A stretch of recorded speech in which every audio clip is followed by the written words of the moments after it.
ወሬ አውራ ከሻቢያ ጋር ለመገናኘት የማንንም ፍቃድ አልጠይቅም ብሎ አላለም። ክንፈ ዳኘው ከዚህ እስር ቤት እንዲወጣ ፍቃድ የሰጠች ሀገር ይቅርታ ያደረገች ሀገር ስለ መንግስቱ ኃይለማርያም ማውራት አትችልም። መንግስቱ ኃይለማርያም የፈለገ ነው ብለን ታውራት ትችላለህ። ሌባ ግን ልትለው አትችልም። ሌባ አይደለም ትጨዋ ነው። ልክስክስማ ወያኔ ዘራፊ ማለት ነው። በሌብነት አንድህም እሱ ፊት ቀርባ አታወራ ወሬ አታወራም ማለት ነው።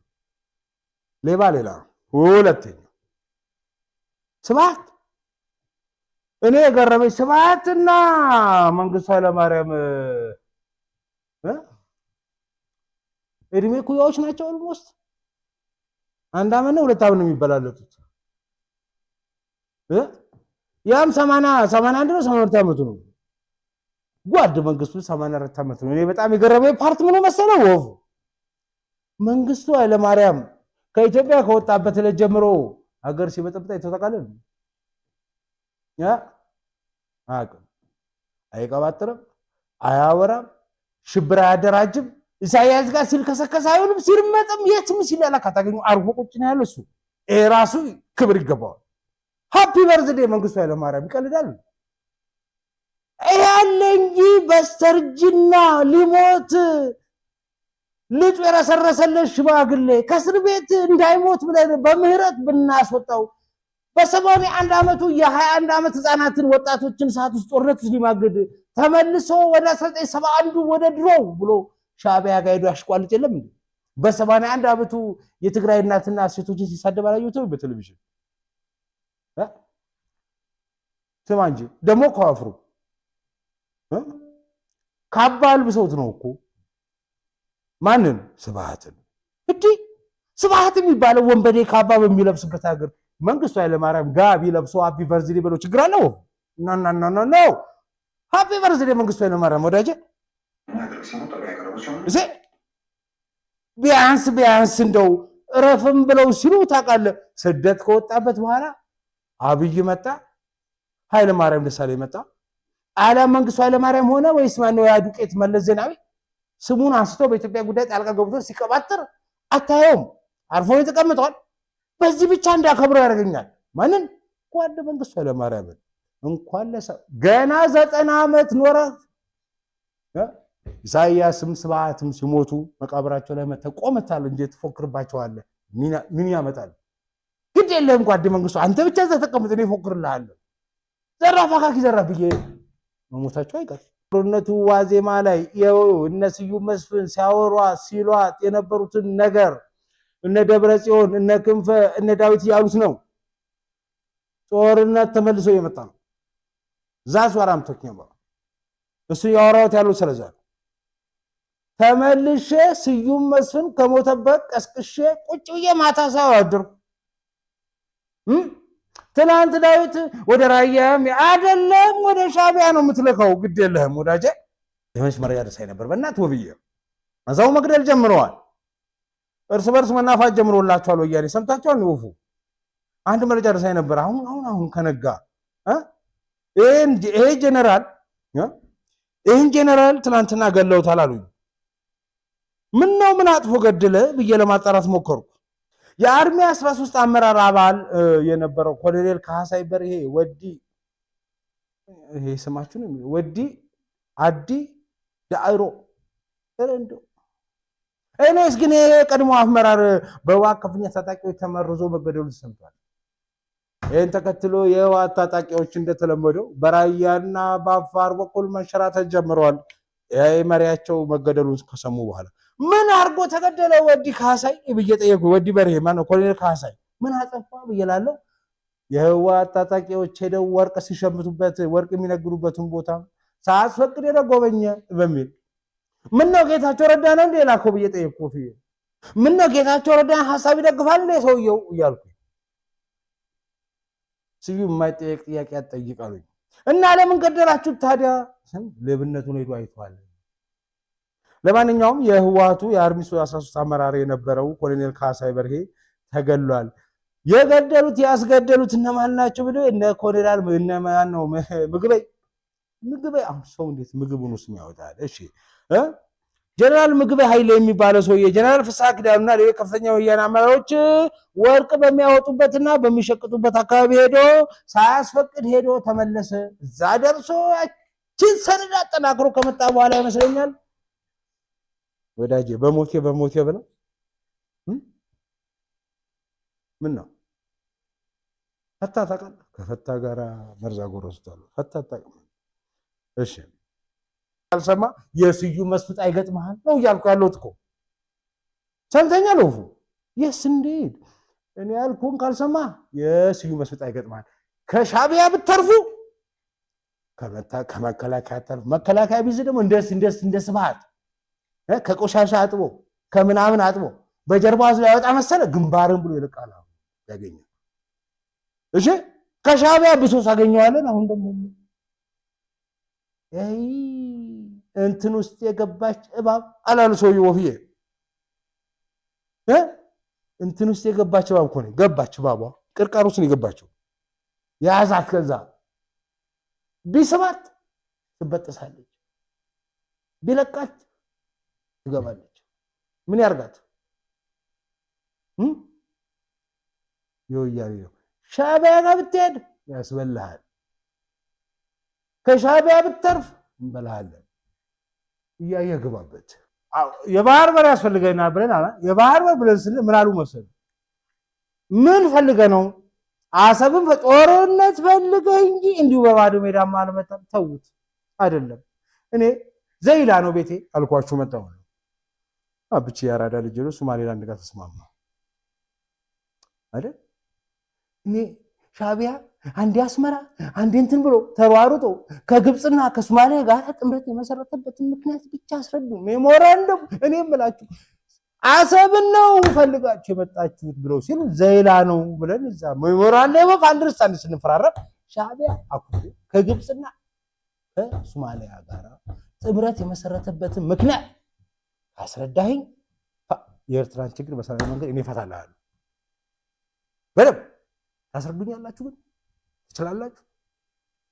ኢትዮጵያ ሜሞራንደም ኦፍ አንደርስታንዲንግ ስትፈራረም ሻዕቢያ ከካይሮ እስከ ሞቃዲሾ ተሯሩጦ ጸረ ኢትዮጵያ ቡድን ያቋቋመ አሊያንስ የመሰረተበት ምክንያት የሚያስረዳ ሰው ካለ ከኤርትራ ጋር ያለውን ችግር እንዴት በሰላማዊ መንገድ መፍታት ያሳያል። አትችሉም። ዓላማው ኢትዮጵያ መውጫ በራታ ታፍራ ልትኖር ስለሆነ ነው ከዘይላ ወደ አሰብ ፊታችን አዞር ነው እና በዘይላ መውጫ ስትከለክለኝ ነው በአሰብ ሰንጥቄ እሄዳለሁ፣ አንተን አፈርሳለሁ፣ ያንሱንም በጉልበት ነው የምናደርገው እያልኩ ለዛ አዎ የሻዕቢያ ጉዳይ በሰላም ምናምን የምትለኝ ጅሌ እስኪ ያስረዳኝ። ኢትዮጵያ ሜሞራንደም ኦፍ አንደርስታንዲንግ የሱም በኢትዮጵያ በዘይላ በኩል በሶማሊላንድ በኩል መውጫ በር ብታገኝ ኤርትራ ላይ የሚደርሰው ጉዳት ካስረዳኝ በቃ ኢትዮጵያ መንግስት ዶክተር አብይ ተቃውሞ ግን ምን ያወጣላል? አይደለም አባቴ እሱ ያስቆጣው ምንድነው? ማፈን ዓላማና ግቡ ነው። ኢትዮጵያን አንቆ መበዝበዝ ስለሆነ ስለዚህ መሰንጠቅ በጉልበት ሰብሮ መውጣት ምን ይረዛል? በየት በዘይላም በአሰብም በጉልበት ነው የምንወጣው። ይሄን ነው ለምን በሰላም ብለን ብንመጣ መጣ እኮ ሻዕቢያ ሲከተለን አደራጀብን እኮ። እኔ ምን ወፍዬ ሶስተኛ ታዲያ ሁሉንም በጉልበት ፈተት ትችላለህ ስዬ? አዎ ሐሳቡ ራሱ እብሪት ይመስላል። ወፍ በጂኦ ፖለቲካ ወፍቴ ሎፍ ነው ማውራው ትግሪያ ለምትሉዝ እቺን በልብ ያዛል። በጂኦ ፖለቲክስ ኃይልና ሐሳብ አይነጣጠልም። እሺ አብረው ነው የሚሉት። የምታወራው በልክ ነው፣ ባለህ አቅም ልክ ነው። በጉልበት ከዛ በላይ ዝም ብለህ ቱልቱላህን ብነፋ እንደ ሶማሊያ እንደ ሐሰን ሼክ መሐመድ ድው ትደረጋለህ። ባንዴ ማለት ሲይ ኳስ በመሬት ለሚሸው ዚህ ሶማሊያ ይውላችሁ ማን አብይ ወይ ሁለ አንተ እንዴት ደሜ እንዳፈላውኩ የሶማሊያ የሚኒስትሪ የጦር ሚኒስትር ምን ቢል ጥሩ ነው ማን ፊልድ ማርሻል ነው እኮ በስም ጠቅሶ ማየ አሳያ እሳት ያነደደ ጥሬ ስጋ እንደሚበላና ያለ ምን ማለት ፈልጎ ነው የሰውዬ ብጠይቅ ሊገባኝ አልቻለም። ምንድን ጥሬ ስጋ ስለምትበሉ ምን ጥሬ ስጋ አንተን በላሃለን እንጂ ሰውዬ ምንድን ይቀልዳል እንዴ?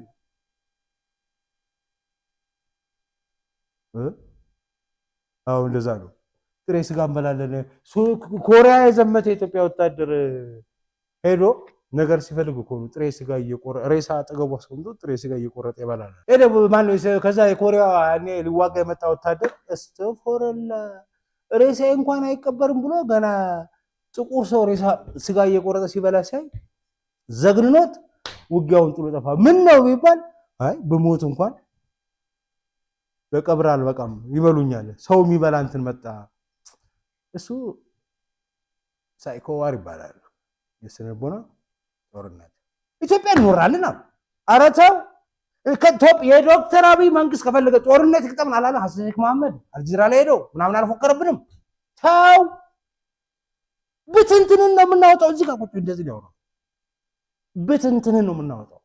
የኢትዮጵያን እንትን እንደዚህ አድርገ ከግብፅና ከሻቢያ ጋር እንዲህ አድርገ የምትሞክረን ከሆነ ብትንትን ይወጣል አለ ቡራ መሳ ኖ እንዴ አሁን የምነግርህን ስማኝ አባቱ ኃይልና ሐሳብ በጂኦፖለቲክስ አይነጣጠሉም አልኩ።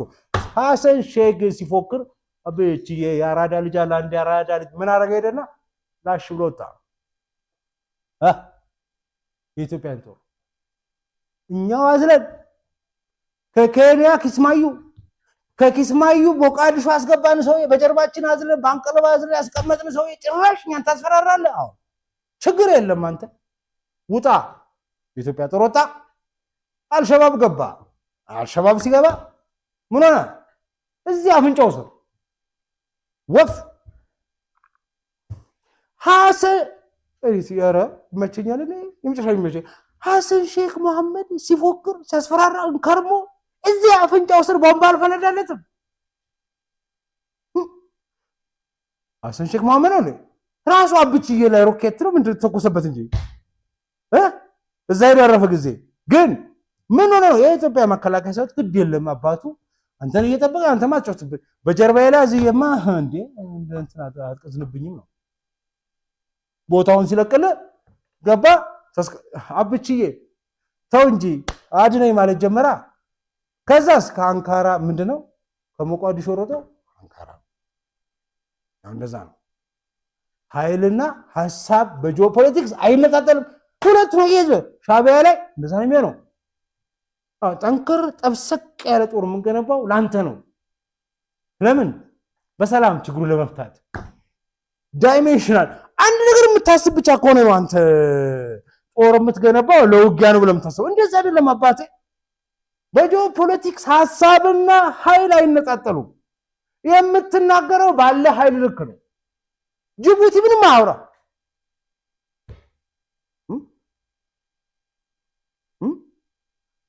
ወፍያ ጠንፈው እያጅቡ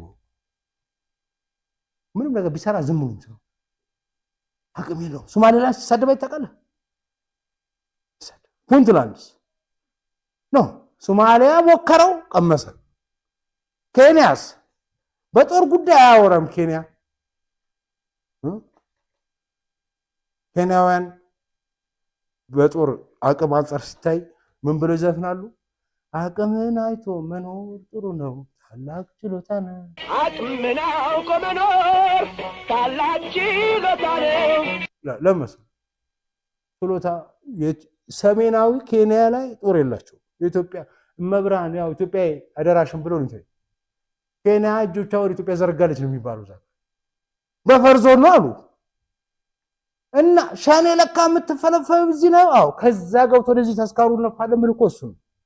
ከዛ በቀደም ርዝራዡ ነፍቸው አላለም የኬንያ ፖሊስ ራሱ በፖሊስ እኮ ኢትዮጵያ እንደማትወራቸው ቃሉ በዛ በኩል የጦርነት ስጋት የለብንም ብለው ያስባሉ እንዴ? 40 ሺህ ቆይ ምናምን ጦራቸው አንተ ለሽ ብተኛል ራሳቸው ወደኛ ወጥተው ሌላው ምንድነው በአቅም ነው ሱዳንም እንደዛ ሌላው በጂኦ ፖለቲካ ምን ብያለሁ ኃይልና ሐሳብ አንድ ናቸው ሐሳብህ የሚደመጠው ባለህ አቅም ባለህ ኃይል ልክ ነው ያ በዙሪያ ያለው ነገር ደግሞ ከምን ጋር ያያዛል ውስጥ ካለው ከሸኔው ከፋነው እና ከወያኔው ጋር ያያዛል እሺ በቃ